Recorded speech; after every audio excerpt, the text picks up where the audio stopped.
ఎప్పుడూ అనుమానపడే వ్యక్తి ఎన్నటికీ శాంతిని పొందలేడు. అందుకే అనుమానాలకు దూరంగా ఉండు.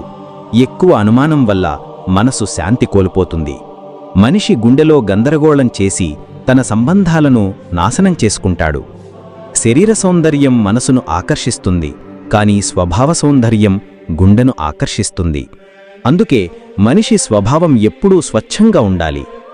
ఎవరు ఏం చేస్తున్నారు, ఎలా చేస్తున్నారు, ఎందుకు చేస్తున్నారు అనే ఆలోచనలకు దూరంగా ఉంటే నీవు అంతే సంతోషంగా ఉంటావు. నీవు ఎంత సరైనవాడవో, ఎంత తప్పు చేశావో అనేది ఇద్దరికి మాత్రమే తెలుసు. ఒకరు పరమాత్మ, రెండవది నీ ఆత్మ. శ్రీకృష్ణుడు ఇలా అంటాడు, జ్ఞానం లేని వ్యక్తి, భగవంతుడిపై శ్రద్ధలేని వ్యక్తి జీవితంలో ఎన్నటికీ ఆనందాన్ని, విజయాన్ని పొందలేడు.